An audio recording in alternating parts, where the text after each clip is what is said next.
বন্ধুরা যে যেখান থেকে যে অবস্থায় ভিডিওটি দেখছো, ইজি কুকিং বাই ফারহানা চ্যানেলের পক্ষ থেকে তোমাদের সকলকে স্বাগতম। একজন নতুন রাঁধুনির জন্য চালতার আচার করা কিন্তু চার ঠিকানি কথা নয়। আজকে আমি আমার ওয়েতে চালতার আচার করে দেখাবো, যেন নতুন যে কেউ চালতার আচার করতে পারে খুব সহজে। তো আমি 4টি চালতা নিয়ে নিয়েছি। 4টি চালতা নিয়ে সেগুলো খুব ভালোভাবে ধুয়ে পরিষ্কার করে নিয়েছি। আমি একটি চালতা নিয়ে এখন সেটাকে 4 ভাগ করে তারপর আমার পছন্দ মতো ফালি করে নেব। বন্ধুরা, এইভাবে যদি চালতা কাটা হয় তাহলে সময় বাঁচে এবং খুব সহজে চালতা কাটা যায়।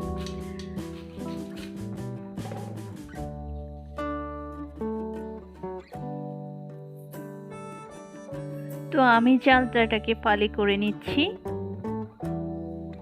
সেম ভাবে তোমরাও ফালি করে নিবা।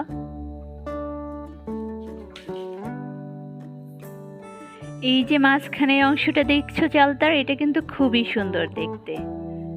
এটাকে ফেলে দিতে হবে, নয়তো হাত পিছলে যায়। বটি বা ছুরি যা দিয়ে যে কাটে না কেন, এটা পিছলে গেলে চালতা কাটা খুব ঝামেলা হয়ে যায়। তো এখন আমি যেটা করব, একটা বলে 4টা চালতার জন্য 4 চামচ পরিমাণ লবণ নিয়ে নেব। লবণ নিয়ে চালতার ফালিগুলোকে খোসা সহ এখানে 20 মিনিটের জন্য ডুবিয়ে রাখবো।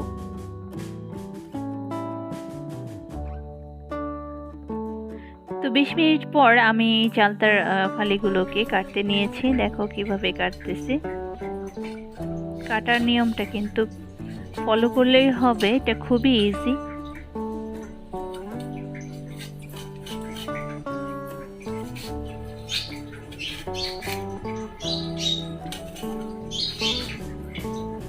এভাবে চালতা কাটলে খুব সহজে এবং কম সময়ে কাটা যায়, খুবই স্মুথলি।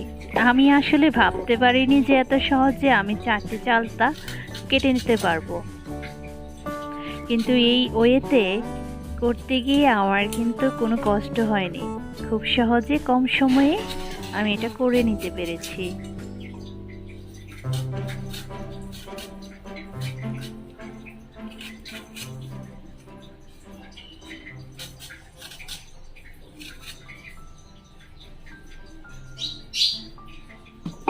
তো তোমাদের জন্য কয়েকটি চালতার ফালি আমি খোসা ছাড়িয়ে দেখালাম।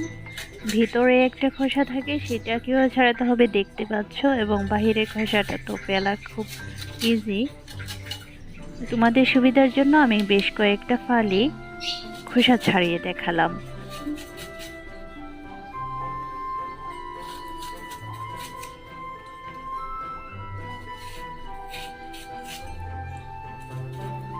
যারা আমার মতো নতুন রাঁধুনি আছো, এই মেথড ফলো করে কিন্তু খুব সহজে চালতার আচার বানিয়ে নিতে পারবে। এই তো আমার সব চালতার ফালি কাটা শেষ। এবার এগুলোকে ভালোভাবে ধুয়ে নেব। এর মধ্যে আমার হাত কিন্তু চালতার কষ দিয়ে কিছুটা কালো হয়ে গেছে। ওই চালতার ফালিগুলোকে পরিষ্কার করে পানি ছড়িয়ে নিয়েছি এবং এর উপরে হালকা 2 চামচ পরিমাণ হলুদের গুঁড়ো দিয়ে মাখিয়ে নিয়ে আমি রোদে দিয়ে দেব। রোদ থেকে নামিয়ে এনেছি। এই যে এরকম শুকিয়েছি। যে যেমনটা খাবে, আমি একটু বেশি শক্ত খেতে চাই তাই একটু বেশি শুকিয়েছি, আর তোমরা যদি একটু নরম নরম খেতে চাও তাহলে আরেকটু কম শুকাবে। তো এই পর্যায়ে গরম মশলা যে 5 ফোড়না রয়েছে রাঁধুনির, সেটা আমি তেলে নিব। সেজন্য চুলায় একটা কড়াই বসিয়ে দিয়ে সেখানে পরিমাণ মতো রাঁধুনি 5 ফোড়নটা আমি ঢেলে নিয়েছি। আমি একসাথে 2টা আচার করব, সেজন্য একসাথেই আমি 5 ফোড়ন দিয়ে গুঁড়োটা করে নেব। তোমরা 4টা চালতার জন্য 3 চামচ পরিমাণ রাঁধুনির 5 ফোড়নটা নিতে পারো, মানে একটা চালতার জন্য 1 চামচ পরিমাণ 5 ফোড়ন নিলেই চলবে। এ পর্যায়ে ভেজে নিচ্ছি লাল শুকনো মরিচ। তো এগুলো ভাজার সময় অবশ্যই চুলার আঁচ অনেকটা কমিয়ে রাখবে। তাহলে যেমন ভেতর থেকে ভাজা হবে এবং কালারটা সুন্দর আসবে। তো আমার মরিচ ভাজা শেষ। এই পর্যায়ে কড়াইয়ে ঢেলে দিচ্ছি সরিষার তেল। এর মধ্যে আমি হালকা আছে মিডিয়াম আঁচ রেখে আর কি আমি চালতার ফালিগুলোকে কিছুটা ভেজে নেব। প্রথমে অর্ধেক চালতার ফালি দিয়ে দিয়েছি, তারপর আমি বাকি অর্ধেক দিব। তাহলে সবগুলো চালতার ফালি ভালোভাবে মোটামুটিভাবে ভাজা হয়ে যাবে।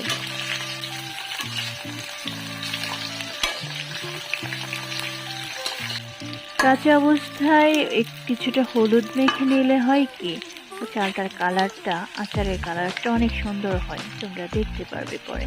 তো এই পর্যায়ে আমি দিচ্ছি মরিচের গুঁড়ো 2 চামচ পরিমাণ। যে যেমনটা ঝাল খেতে পছন্দ করো তেমন অনুযায়ী তোমরা মরিচের গুঁড়োটা দিবা।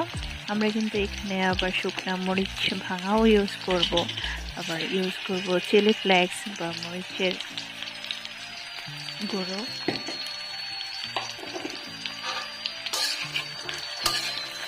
মরিচের গুঁড়োটা দিয়ে আমি এবার নাড়িয়ে নিচ্ছি, একটু উলট পালট করে নিচ্ছি।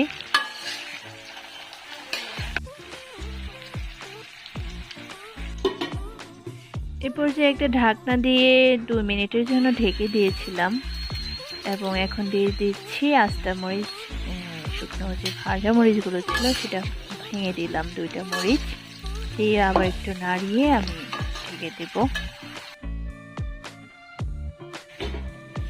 তো ঢেকে দিয়েছি। এর মধ্যে আমি চিনিটা ছেড়ে দিয়েছিলাম, কিন্তু সামহাও ভিডিওটা শ্যুট করা হয়নি, তাই কিছুটা পানি ওই চিনি গলেই হয়েছিল। তো তোমরা তোমাদের যেমন মিষ্টি খেতে পছন্দ সেই অনুযায়ী চিনি দিয়ে নেবে। আমি চিনি দিয়েছি এবং দিয়েছি পরিমাণ মতো পানি। এমন পরিমাণে পানি দিতে হবে যেন চালতার ফালিগুলো পুরোপুরি ডুবে থাকে।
দিয়ে দিলাম 5 ফোড়নগুলো। আমি আগেই বলেছি একটা চালতার জন্য 1 চামচ পরিমাণ পাঁচফোড়ন ভাজা দিলেই হবে। আমি সেই অনুপাতে দিয়ে নিয়েছি। পাঁচফোড়নগুলোকে একেবারেই মিহি করিনি, কিছুটা আস্তে আস্তে ছিল। এখন পাঁচফোড়নগুলোকে মিশিয়ে নিলাম।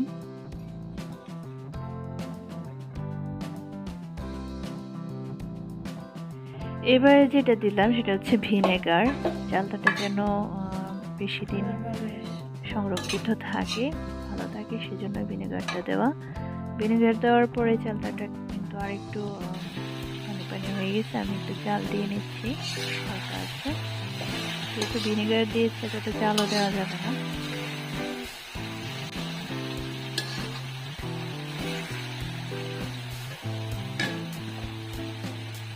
তো ফাইনালি আমার চালতাটা কিন্তু চালতার আচারটা রেডি। কালারটা কিন্তু ইয়াম্মি, আমার এখনই খেতে ইচ্ছে করছিল, বাট খুব গরম থাকায় খেতে পারিনি।